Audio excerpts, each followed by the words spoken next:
Morning, everybody. Afternoon, evening, late evening, early morning, whatever the possibility might be where you are at this time.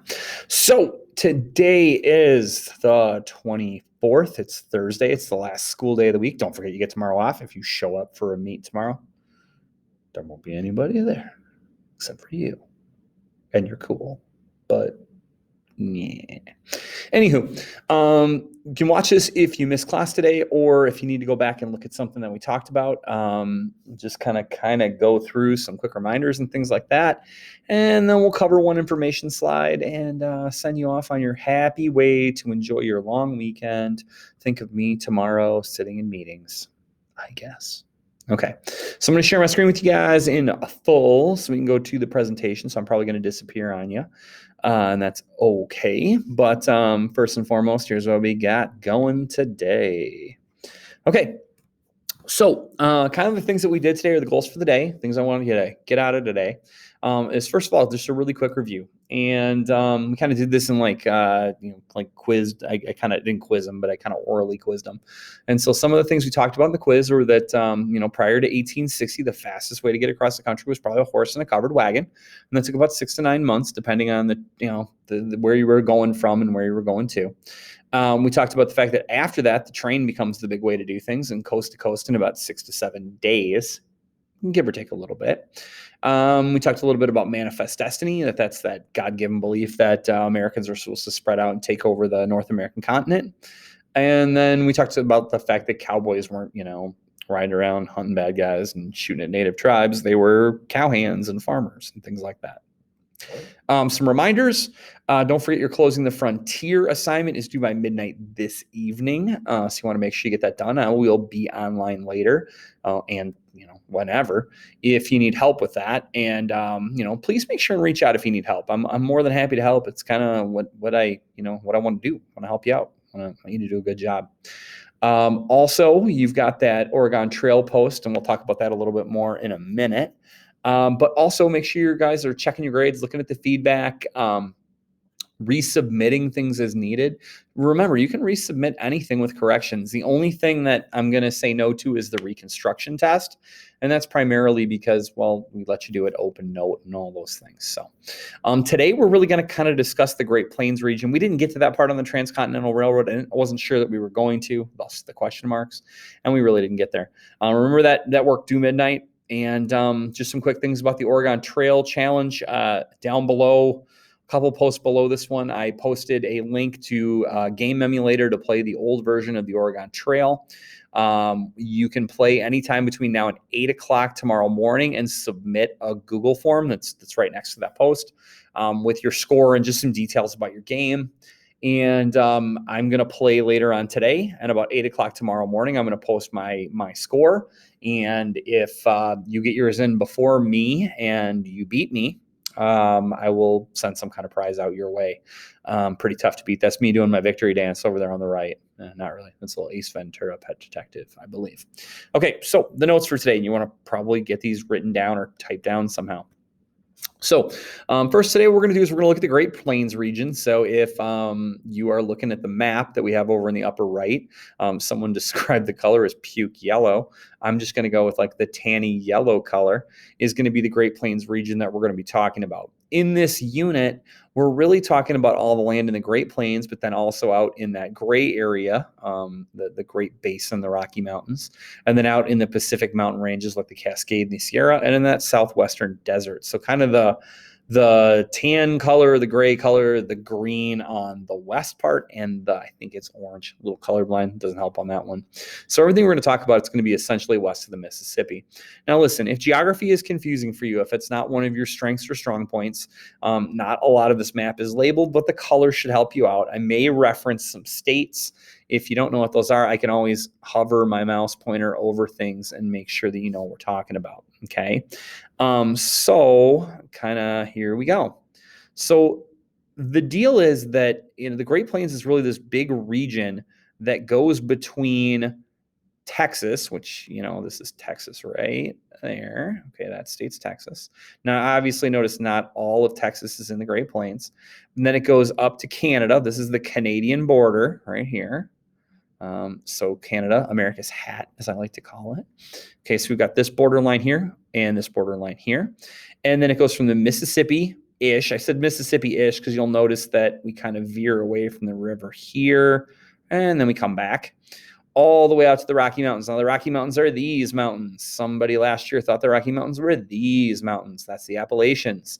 And so the Great Plains region is really kind of, I'll give you a quick, mostly trace of the area, is that region right there. And that is going to be a region where I think probably a lot of you guys maybe have been out that way. Obviously, Wisconsin right there is not that far away. So we're not really that different than what you would see in the Great Plains as far as like weather, some of our landforms, animals you tend to see. Obviously, we don't have like buffalo or bison walking around wild in Wisconsin, but we have a lot of similarities otherwise. Now, this area of the country was referred to by people back then as the Great American Desert. Now, obviously, in our heads, we have a much different version of what a desert is. I think that when we think desert, we think sand, we think hot, we think camels, the occasional oasis, if you've ever seen a movie with those things. And in reality, that's not what deserts really are. Actually, the largest desert on the planet is Antarctica. Yes, that's right, the snowy frozen thing down in the south, around the South Pole. Because technically a desert is defined as just an area that doesn't get a certain amount of precipitation. Now, the Great Plains aren't a desert at all, but they were called that by the settlers back then for a few reasons. First of all, the rain could be really inconsistent. You know, if you live in Wisconsin, that sometimes we can go 3, 4, 5 weeks without rain, and then it'll rain like heck for 2 or 3 days to the point that we get flash flooding because it won't soak in. They also called it a desert because not a lot of people, or I shouldn't say people, not a lot of white people lived out there. And so to the people that lived east of the Mississippi River or over here, this area west was really, in a way, kind of an unknown. But the good thing about that unknown is there was lots of land. It was free or cheap. And therefore, if you could get out there, you could get land. And land back then really was the American dream. The idea of being able to own your own property was really a big thing for a lot of people back then. Now, if you got in your covered wagon or if you got on that train in the late 1860s and you rode out into the Great Plains, you were going to find some things that might be challenges to people that maybe we don't think about today. First of all, if you've ever driven across Nebraska, you know that that land is pretty flat, so very level land. While that's not bad for pedaling a bike and probably not bad for some amounts of farming, it can cause some weather issues. One of the weather issues you get with that is really high winds, especially in the winter and different times of the year. What that can mean, though, if you're a farmer, is if it's been extremely dry and you get high winds moving the area, you can have wind erosion or your topsoil can blow away. Later in history, we'll talk about something called the Dust Bowl that happens during the Great Depression. And so level land could be a little bit of an issue. Another thing that was a problem was there in certain chunks of the Great Plains, there aren't a lot of trees. Now, I know what you're thinking. I've been to one of those states, Seep. There were trees. The campground we went to or the relative, blah, blah, they have trees all over their property. Some of those weren't there back then. Actually, in some states and territories, you could become the owner of a chunk of land if you planted a certain number of trees on it. I think when you guys were younger, maybe 5th or 6th grade, you guys did Johnny Appleseed Day and you made applesauce. I think that's probably the thing that you guys remember. In reality, Johnny Appleseed was a person who went around states and planted apple trees because it gave him a legal claim to the land. And he actually made a decent amount of money doing that. But there are very few trees. Now, if you think about the obstacles that this causes, there are many, and they're pretty big problems. First of all, if you didn't bring wood with you, you didn't have wood to build a house with, and so you were living in those sod houses that we talked about the other day. You weren't going to have wood to build a fire, and so heat and even cooking became difficult. And so what a lot of people did for heating and cooking is they burnt buffalo dung. Buffalo poop, buffalo chips, okay? Now, that's great. It's going to keep you warm, and you're going to be able to get heat to cook, but I thinking the smell would be pretty rotten. I don't want to grill my hamburgers over burning buffalo poop. I would think that would leave a little bit of a different flavor, so blech. You are also not going to be able to make fencing to keep things like buffalo off your farmland, and then that's going to be a problem. Now, in both classes, somebody said, well, there's not going to be oxygen out there. Guys, that is not the way things work. We could cut down all the trees in the world right now. Lorax would be sad. All the trucula trees would get turned into thneeds or whatever the heck it was, but we would still have oxygen. Most of the oxygen in the world comes from algae. And even if we killed off everything green on this planet, we still got thousands of years of oxygen probably in our atmosphere. So don't think for a second that you left Illinois and went to Iowa and it was like, I can't breathe because there's no trees. Not the way it was. Weather is also a big issue on the Great Plains. The inconsistent rain I referred to already. If you're a farmer, you're going to need a certain amount of rain to get your crops going, and you couldn't always guarantee that June, July, and August were going to provide enough water for you to be a successful farmer. The other thing is, if you think about it, it's kind of an odd climate on the Great Plains. I mean, think about it. We're a border state to the Great Plains. Last summer, we had a day where it got up to like 95, 96 degrees, and the weatherman told us it felt like 105. Those are the days when you go outside and you instantly start sweating and your deodorant breaks down, and well, it just pretty much sucks, and you look for air conditioning.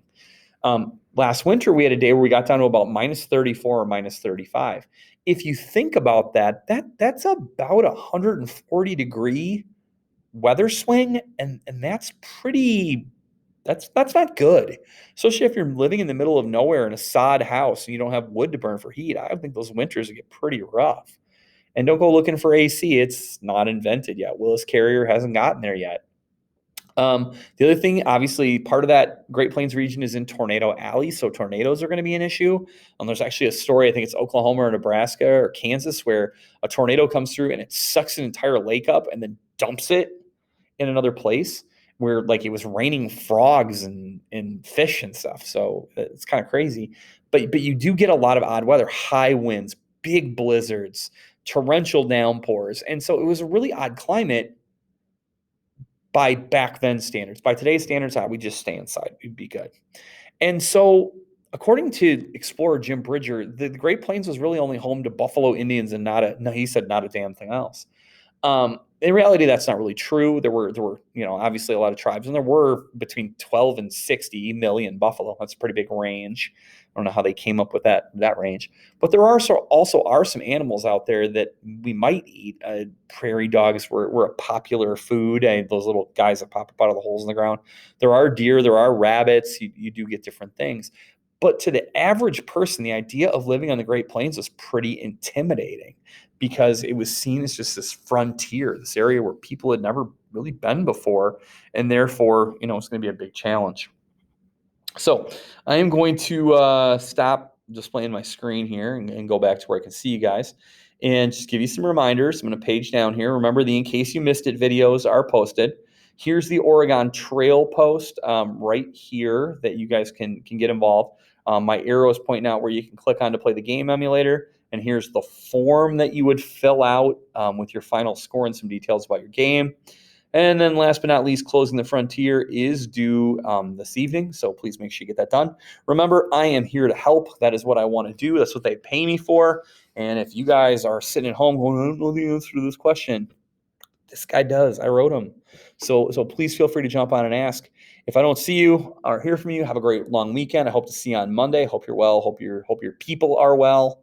Try to find some way to enjoy yourself this weekend. All right. Be safe. Be good. Go Cardinals.